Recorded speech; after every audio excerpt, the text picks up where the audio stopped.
সেই সময়কালীন 5 তারিখে তারেক রহমান বাংলাদেশে ছিল না।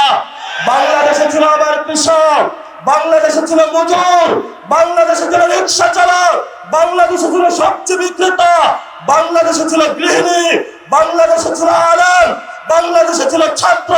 তারেক রহমানের কোন ছায়া আমরা সেদিন রাজপথে দেখি না। নতুন করে বাংলাদেশে এসেছে, হাল গতি বুঝার আগেই সব সিদ্ধান্ত নেওয়ার শুরু করেছে। আমরা বলেছি আপনাকে স্পষ্টত, আপনি যদি ক্ষমতায় থাকতে হয় আপনি গণভোটের রায় বাস্তবায়ন করতে হবে।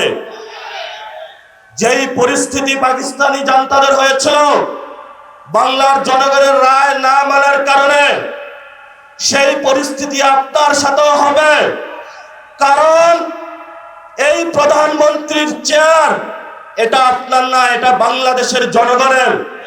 ফলত আমাদের চেয়ার নিয়ে কেউ যদি ছিনিমিনি খেলে, আমরা তো সেই চেয়ারকে রক্ষা করতেই হবে আমাদের। তারেক রহমান ক্ষমতায় থাকবে না, তারেক রহমান ক্ষমতায় থাকবে না। পতন শুরু হয়ে গিয়েছে। এখন তারেক রহমান হলো পিস্তল তাক করবে।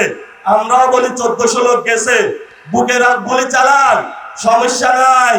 তবে আমাদেরকে কোনো পর টাকা দিয়ে কিনতে পারবেন না, কোনো নেগোসিয়েশন হবে না, একটু হবে না। পতন হবে আপনার বাংলার মাটিতে। জনগণ আপনাকে পতন করে শেখ হাসিনার মতো উচিত শিক্ষা দিয়ে তবে আমরা বাংলাদেশের যে দ্বিতীয় স্বাধীনতার যুদ্ধ সেটার ভবিষ্যৎ মাত্রা এগিয়ে নিয়ে যাব। আমরা আজকে ছোট কয়েকটি কথা বলবো। আমাদের ঐতিহাসিক 71-এর মুক্তিযুদ্ধের আগে যে ভোট হয়েছিল, সেখানে বাংলাদেশের মানুষ, বাংলার মানুষ যেই দিকে রায় দিয়েছিল, সেই রায় বাস্তবায়ন না করার কারণে মানুষ অস্ত্র হাতে তুলে নিয়েছিল। সেই সময়কালীন যাকে বলা হয় বঙ্গবন্ধু, উনি আসলে ভারত বন্ধু। সেই ভারতে পালিয়েছিলেন। বাংলাদেশের মানুষ, মুক্তিকামী মানুষ বাংলাদেশ যখন স্বাধীন করেছিল, সেখান ভারত থেকে উকি দিয়ে বাংলাদেশে এসে বললেন, আমি বাংলাদেশ স্বাধীন করেছি। যে মুক্তিযুদ্ধের কথা ছিল সাম্য, মানবিক মর্যাদা এবং ন্যায় বিচার, সেই 3টি ধারাকে ব্যাহত করে বাংলাদেশের রক্ষী বাহিনী গঠন করে বাংলাদেশের মানুষের উপরে ভারতীয় শাসন ব্যবস্থার যে এক্সটেনশন, সেটা তিনি সেই সময় করেছিলেন। তেমনি 24-এর গণ অভ্যুত্থানে যখন মানুষ হাসিনার ফেসিবাদীতে নির্যাতিত নিপীড়িত ছিল, আজাদির স্লোগান উচ্চারিত হচ্ছিল, সেই সময়কালীন বাংলাদেশের সকল মানুষ রাজপথে ঐক্যবদ্ধভাবে নেমে যখন বাংলার মানুষকে মুক্তি দিয়েছিল, সেই সময়কালীন লন্ডন থেকে একজন বাংলাদেশে এসে ছাত্রদল, যুবদলের সন্ত্রাসী বাহিনীকে উস্কে দিয়ে বললেন, আমি হলাম বাংলাদেশের এই গণ অভ্যুত্থানের মাস্টার মাইন্ড। ফলত আমরা সেইকালীন যারা ভারত বন্ধু, শেখ মুজিবুর রহমান এবং 24-এর গণ অভ্যুত্থানের সময় তারেক রহমানের লন্ডন থেকে ফেরত এসে মানুষের উপরে ছাত্রদল, যুবদলের সন্ত্রাস চালিয়ে দেওয়াকে ওই রক্ষী বাহিনী, ওই শেখ মুজিব এবং বর্তমান তারেক রহমানের কোনো আমরা পার্থক্য দেখতে পাচ্ছি না। যদি আমরা পার্থক্য দেখতে না পাই, তাহলে আমাদের ভবিষ্যতের কাজ কি? ভবিষ্যতের কাজ, কোরআনের একটা আয়াত আমি চরমভাবে বিশ্বাসী। সে আয়াতটি হলো, ওয়াআইদ্দু লাহুম মাসতাতাহুম মিন কুওয়া, তোমাদের যতটুকু আছে ততটুকু নিয়ে প্রস্তুতি গ্রহণ করো। বাকি সাহায্য কোথা থেকে আসবে? সাহায্য কোথায় থেকে আসবে? সেই গণ অভ্যুত্থানের দিন, এখন বাজে 12টা, সকালবেলায় বাংলাদেশ পুরো স্তব্ধ, আর্মি সব জায়গায় করিডোর দিয়ে রেখেছিল। আমি আর নাহিদ একটা বাসায় আবদ্ধ ছিলাম। আমরা সকালবেলায় বের হতে চাইলাম, বলল গুলি করা হবে। যে বাসায় আবদ্ধ ছিলাম একজন শিক্ষককে নিচে পাঠাইলাম। বললাম, স্যার একটু দেখে আসুন নিচের কি অবস্থা। স্যার বলল, নিচ থেকে উঠে এসে যা আর্মি হলো, আমার পেটে হলো গুলি ধরেছে, যাওয়ার কোনো অপশন নাই। আমাদের অনেক ভাই সেই দিন সকালে শহীদ মিনারে অবস্থান নিয়েছিল, সেইখানে অনেক গুলিবিদ্ধ হয়েছিল। ঠিক এই সময়টাতে বাংলার মানুষ সকল ব্যারিকেড ভঙ্গ করে, যেখানে এসএসএফ কে 5 মিনিট দেওয়া হয়েছিল, শেখ হাসিনাকে 5 মিনিট দেওয়া হয়েছিল, যে হয়তো বাংলাদেশের মধ্যে তুমি 5 মিনিটের মধ্যে তোমার এখানে জীবন দিবা অথবা ভারতে পালাবা। সেই সময় আপনারা পুরো বাংলাদেশে ঐক্যবদ্ধভাবে পুরো বাংলার রাজপথে নেমে এসেছিলেন। সেই সময়কালীন 5 তারিখে তারেক রহমান বাংলাদেশে ছিল না, বাংলাদেশে ছিল আবার কৃষক, বাংলাদেশে ছিল মজুর, বাংলাদেশে ছিল রিক্সা চালক, বাংলাদেশে ছিল সবচেয়ে বিক্রেতা, বাংলাদেশে ছিল গৃহিণী, বাংলাদেশে ছিল আলেম, বাংলাদেশে ছিল ছাত্র। তারেক রহমানের কোন ছায়া আমরা সেদিন রাজপথে দেখি না। নতুন করে বাংলাদেশে এসেছে, হালগতি বুঝার আগেই সব সিদ্ধান্ত নেওয়া শুরু করেছে। আমরা বলেছি আপনাকে স্পষ্টত, আপনি যদি ক্ষমতায় থাকতে হয় আপনি গণভোটের রায় বাস্তবায়ন করতে হবে। যেই পরিস্থিতি পাকিস্তানি জান্তাদের হয়েছিল বাংলার জনগণের রায় না মানার কারণে, সেই পরিস্থিতি আপনার সাথেও হবে। কারণ এই প্রধানমন্ত্রীর চেয়ার এটা আপনার না, এটা বাংলাদেশের জনগণের। ফলত আমাদের চেয়ার নিয়ে কেউ যদি ছিনিমিনি খেলে, আমরা তো সেই চেয়ারকে রক্ষা করতেই হবে আমাদের।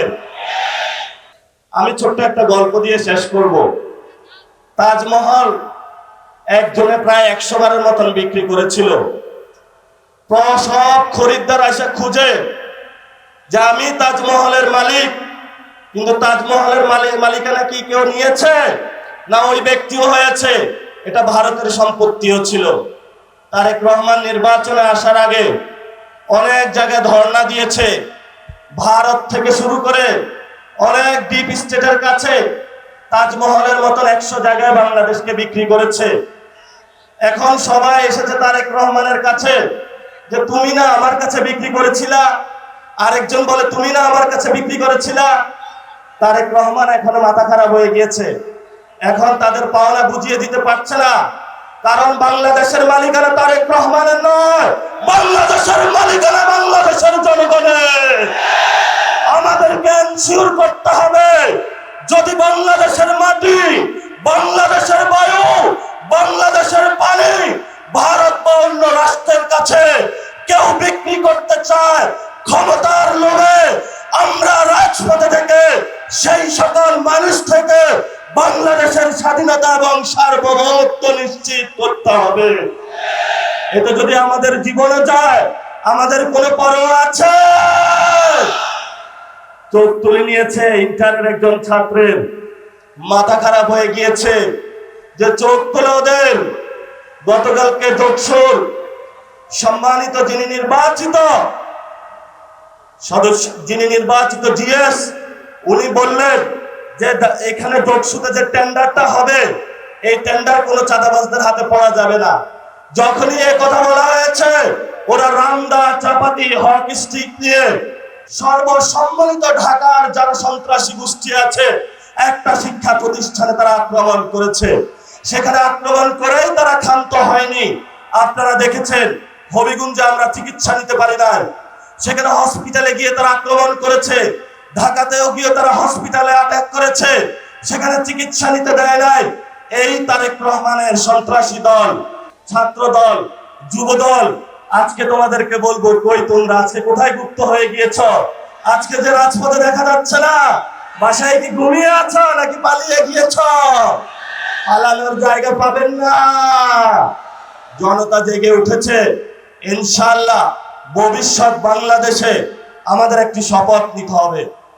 এই শপথ হলো আগামীতে ইসলাম এবং সার্বভৌমত্বকে নিয়ে অনেক ষড়যন্ত্র শুরু হয়েছে।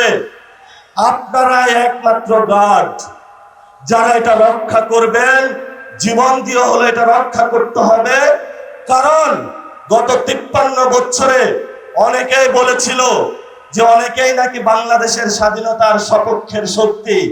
আগামীতে আমরা দেখব কারা বাংলাদেশের পক্ষে, কারা বিপক্ষে, কারা লন্ডনী, কারা দিল্লি আর কারা ঢাকার অনুসারী সেটা আগামী যুদ্ধে প্রমাণিত হবে, মুখে মুখে বললে প্রমাণ করা হবে না। আমি হেফাজতে ইসলামের ভাইদের একটু উদ্দেশ্য করে বলবো, লড়াইটা এখন বাংলাদেশের সংস্কারের লড়াই, লড়াইটা এখন গণভোটের রায় বাস্তবায়নের লড়াই, লড়াইটা হলো শহীদদের বিচারের লড়াই। আপনারা আসুন, এই লড়াইতে আসুন। আমরা আর কোনো দ্বিধাবিভক্তি চাই না, কারণ বাংলাদেশের মানুষ, এখন বলা হয়ে থাকে মেয়ারে হক, আমি তো মানি সাহাবায়ে কেরাম সত্যের মাপকাঠি। এই যে ছোটখাটো বিষয় নিয়ে আপনারা প্রত্যেকটা মসজিদে বক্তব্য দিচ্ছেন, মানুষের মধ্যে একটা ভুল ধারণা সৃষ্টি করছেন, এটা করা উচিত না। আমি বলবো আসুন, ঐক্যবদ্ধভাবে আসুন। তারেক রহমান আপনাদেরকে কিছুই দিতে পারবে না।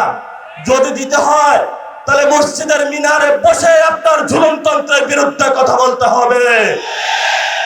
ইসলাম আমাদেরকে শিখিয়েছে বাতিলের বিরুদ্ধে কথা বলতে হবে, বাতিলের সাথে কোনো নেগোসিয়েশন করে নয়। এই শিক্ষাটা মাদ্রাসায় আপনারা আমাকে দিয়েছেন, সেই শিক্ষা আমরা আপনাদের মধ্যে দেখতে পাচ্ছি না। এই জন্য আপনাদের একজন সন্তান হিসেবে আপনাদের কাছে অনুরোধ করব, আমি হয়তো বেশি দূর কমি মাদ্রাসায় পড়াশোনা করতে পারি নাই, আসুন ঐক্যবদ্ধ হই। 5 তারিখে যেইভাবে চরমনায় হুজুর থেকে শুরু করে 24-এ হিফাজতি বাইরা থেকে শুরু করে কোনো পরিচয় ছিল না, সবাই আমরা রাজপথে ঐক্যবদ্ধভাবে শহীদদের সাথে ছিলাম, আহতদের সাথে ছিলাম, বাংলাদেশের সংস্কারের জন্য ছিলাম। সেই জায়গাটা 2 বছরের পরে আজকেও আপনাদের কাছে আহ্বান রাখলাম, আপনারা আশা করি আসবেন। জাতির এই সংকট মুহূর্তে কয়েকজন এর কারণে আপনারা বিভ্রান্ত হবেন না। তারেক রহমান বাংলাদেশে ভালো কিছু দিতে পারবে না। তারেক রহমানের যখন পতন হবে তখন আইসা মায়া কান্না করে লাভ হবে না, তখন একটু পিছনে পড়ে যাবেন। ইতিহাসের সঠিক সিদ্ধান্ত নিতে হবে। তারেক রহমানের সাথে ভবিষ্যৎ নয়, ভবিষ্যৎ বাংলাদেশের জনগণের। দ্বিতীয় প্রতিষ্ঠা যে বার্ষিকী, আজকে সেই ডাক দিয়ে আপনাদেরকে বলে গেলাম, এই বাইতুল মোকাররমের চত্বরে, যেখানে হলো অনেক ইতিহাসের সাক্ষী, তারেক রহমান ক্ষমতায় থাকবে না, তারেক রহমান ক্ষমতায় থাকবে না। পতন শুরু হয়ে গিয়েছে, এখন তারেক রহমান হলো পিস্তল তাক করবে। আমরাও বলি 1400 লোক গেছে, বুকে রাত গুলি চালান, সমস্যা নাই, তবে আমাদেরকে কোনো পর টাকা দিয়ে কিনতে পারবেন না, কোনো নেগোসিয়েশন হবে না, একটু হবে না। পতন হবে আপনার বাংলার মাটিতে। জনগণ আপনাকে পতন করে শেখ হাসিনার মতো উচিত শিক্ষা দিয়ে তবে আমরা বাংলাদেশের যে দ্বিতীয় স্বাধীনতার যুদ্ধ সেটার ভবিষ্যৎ মাত্রা এগিয়ে নিয়ে যাব। সবাই ভালো থাকবেন, নিরাপদে থাকবেন, আশেপাশে দেখে রাখবেন যারা ছাত্রদল, যুবদল, বিএনপির সন্ত্রাসী, তারা যাতে জনগণের উপরে কোনো অত্যাচার না চালাইতে পারে, এবং কোথাও যদি বিদ্যুৎ, গ্যাস এগুলোর সংকটে পড়ে সবাই থালাবাটি, বাসন, কলস নিয়ে রাস্তায় নামবেন। ক্ষমতায় বসেছ, গ্যাস দিতে হবে, বিদ্যুৎ দিতে হবে, সিন্ডিকেট চলবে না, কোনো পণ্যের দাম বাড়ানো যাবে না। যদি না দিতে পারো ক্ষমতা থেকে চলে যান, আমরা ক্ষমতা চালাইতে পারবো ইনশাআল্লাহ। সবাই দোয়া করবেন। আসসালামু আলাইকুম।